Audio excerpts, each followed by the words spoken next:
Okay, review tayo for coming civil service exam. Ang sagutan natin tong problem na to dahil ito po ay isa sa time-consuming pagdating sa exam. Alam naman natin, when it comes to exam, oras po ang ating kalaban. At tuturo ko sa inyo yung technique para makuha yung sagot ng mabilisan.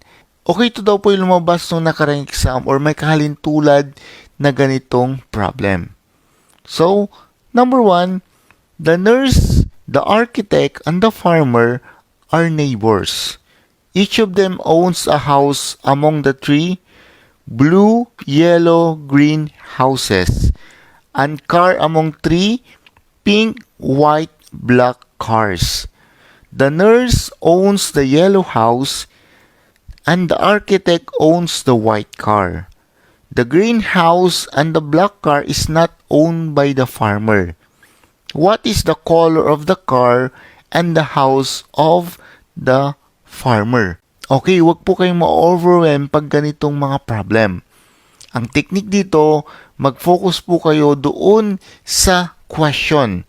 The question here is, what is the color of the car and the house of the farmer? So, meaning, ang nakafocus dito, ang hinahanap dito, yung house and car nung farmer. So, pag car ng nurse, house ng nurse, eliminate na po natin yan.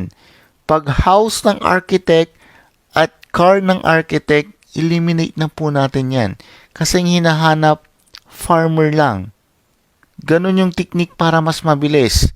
Okay. So, dito sabi niya, the nurse owns the yellow house. Meaning, pag may nakita kayong yellow dito, sa ating choices, eliminate nyo na po. Ganun po yung technique.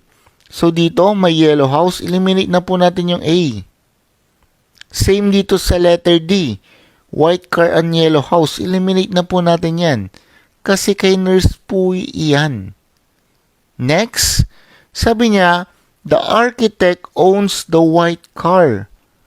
So, basically, ganun din yung gagawin natin. Lahat ng may white car, eliminate na po natin. So, makikita natin dito sa letter C, may white car dito, eliminate na po natin yan. Okay. Next, the green house and the black car is not owned by the farmer. So, meaning, pag may nakita kayong greenhouse at black car dito sa choices, eliminate nyo na po yan. Itong letter E. Okay. So, basically, ang tamang sagot ay letter B.